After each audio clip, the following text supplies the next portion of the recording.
All right, thanks everybody for joining us again on Coffee Talk, brought to you by Mainline Financial Services, Relief and Partners and Array Business Centre. Today, we're going to be joined by Australian Unity. With that is going to be Matthew Affledo, who's a business development manager, and William Young, who's a fund manager on mortgages, and to discuss their products. Before we do that though, I just want to go through, this is general advice only, so it's a general advice.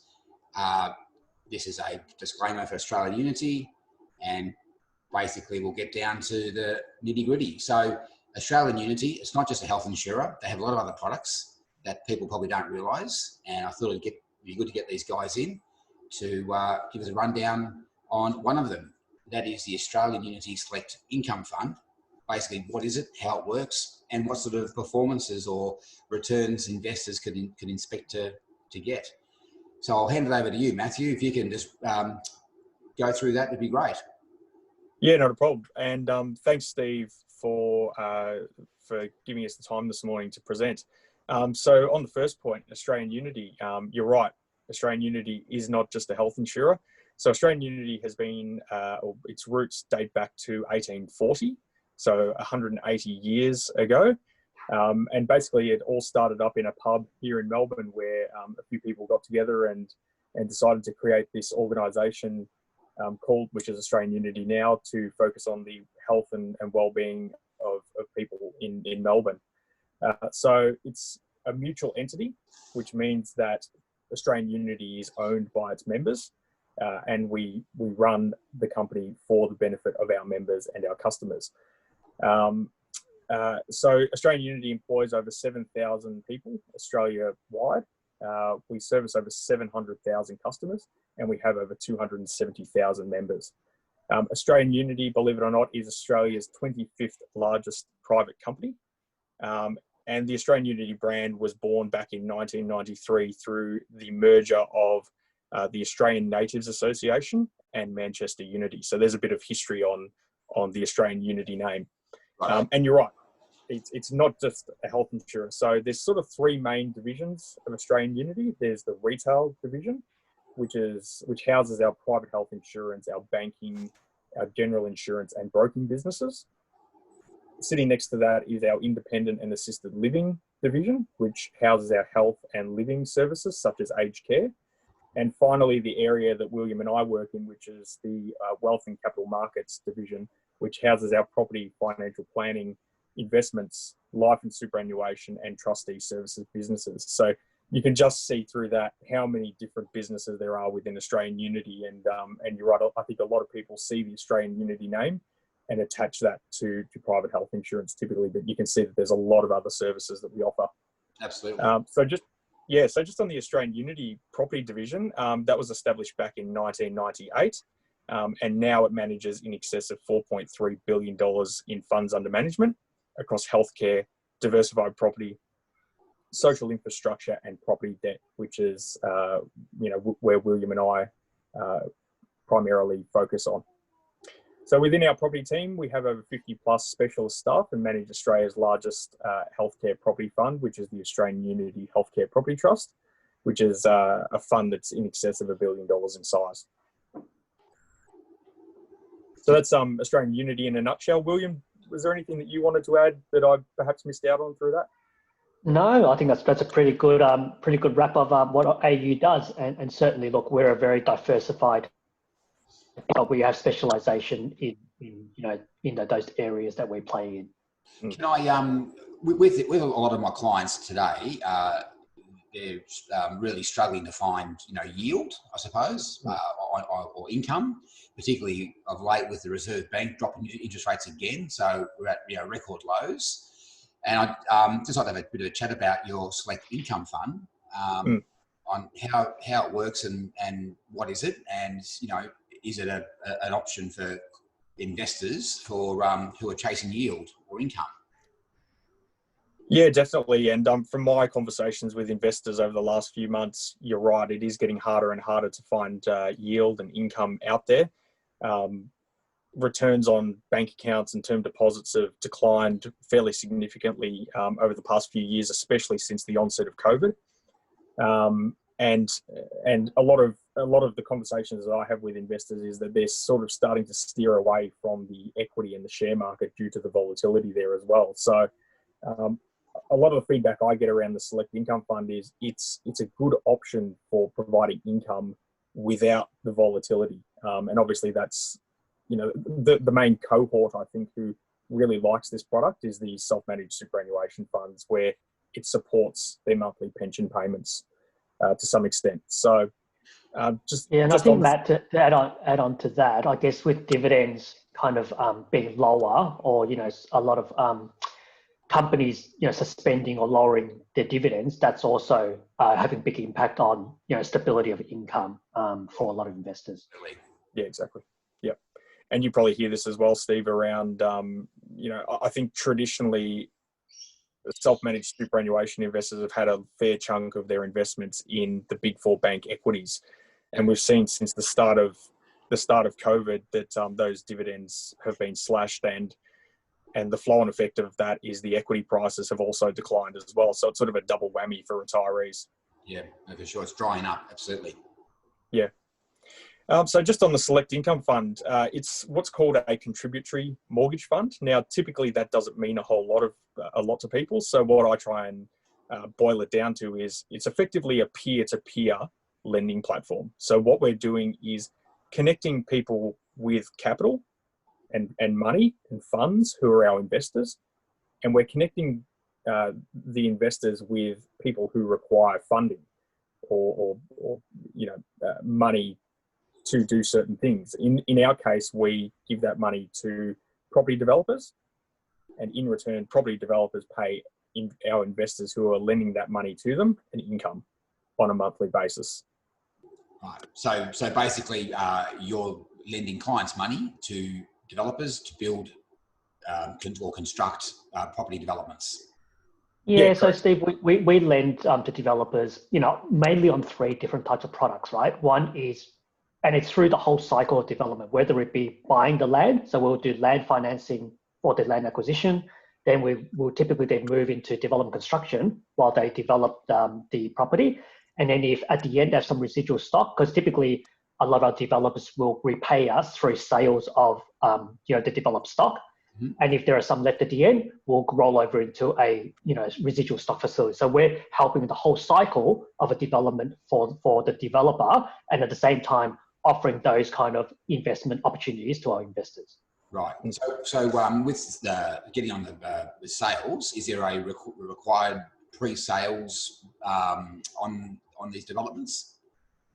Yeah, so in general, at the moment, we'd be looking at, and it's project specific, location specific as well, but we'd be looking at, pre-sales of probably around 50 or 60% of that debt coverage before we would fund the developer. Right. So the developer would need to have 50 to 60% of pre-sales done before funds are released by Australian Unity to start the construction. In general, that's correct. Yeah. Yeah, and there is some flex around that as well, Steve. So, we are happy to take a lower pre-sales or debt coverage amount if that risk is somewhat offset by some other terms in the loan. For example, where there is a lower pre-sale or debt coverage amount, we might choose to reduce the loan to value ratio to offset that risk of a lower debt coverage or pre-sale figure. And with the prospective developers, do they go through the normal sort of stringent checks and balances to make sure that they're got history and they're going to be yes. Yeah. Yeah. So in general, look, we would have kind of KYC, or we would look for developers who have track record, who have done this before. They are reputable, and they can demonstrate that they have enough equity in the project and as an operation overall. I guess the other thing to add on to the pre-sales discussion is that we would typically also set pre-sales obligations during the construction period. So let's say if we started today funding a developer at 50% pre-sales, for example, we would have sales milestones for them to make up more sales during the construction period. So we aim to get to around 80% debt coverage by project completion, which is generally at the moment the market for getting residual stock financing. Right. So it gives you sort of some confidence going forward that that you've got 80% of the debt covered by the pre-sales. Correct. Yeah. Yep. And there's typically 4 areas that we look at, Steve, when we're assessing a certain project. So as William's just covered off there, pre-sales is one of the key inputs. Looking at the developer and their track record and making sure that they don't have too many projects on the go at any one time is also an important consideration. Yep. We also look at the appointed builder to the project to make sure that they've got a good track record. The quality of their build or their previous builds is good. And again, that they don't have too much work on, that they're spreading themselves too thin, and that may put, a certain project at risk.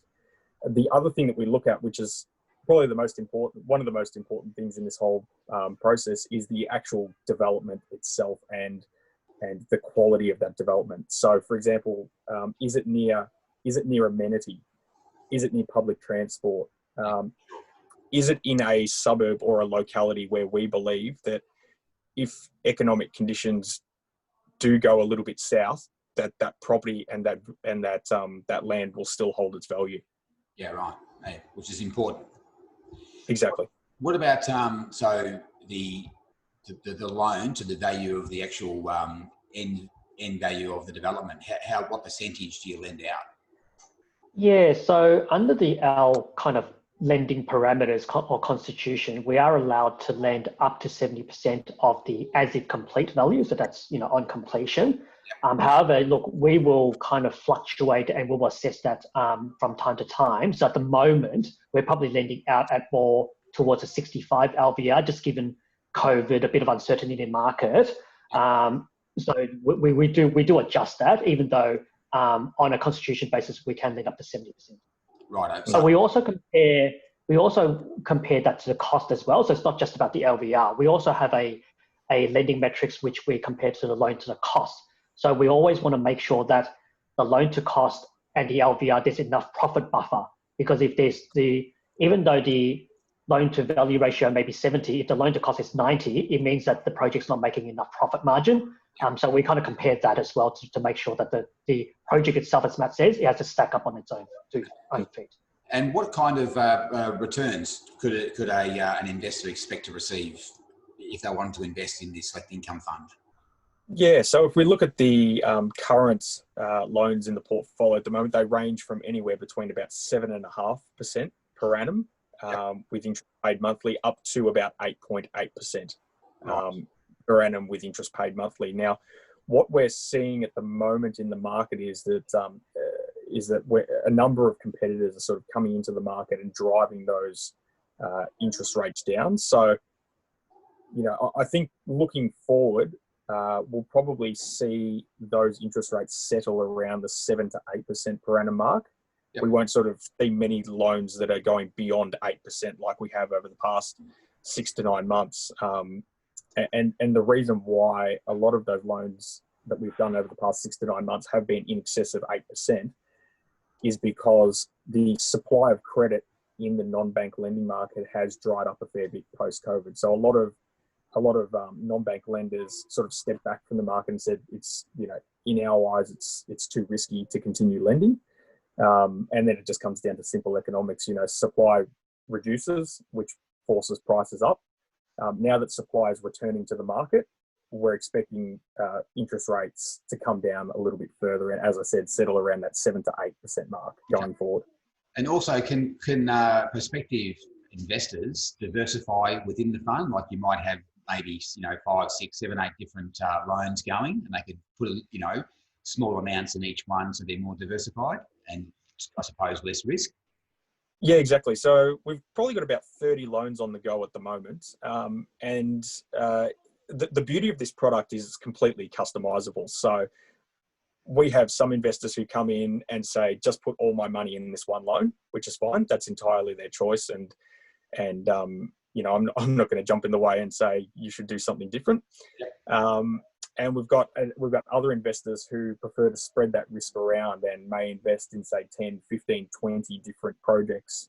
Right. So it's really a personal preference, I think, Steve. So you could set up like a small portfolio of different loans just to sort of spread the risk and have a more diversified, loan portfolio, so to speak. Yeah, exactly.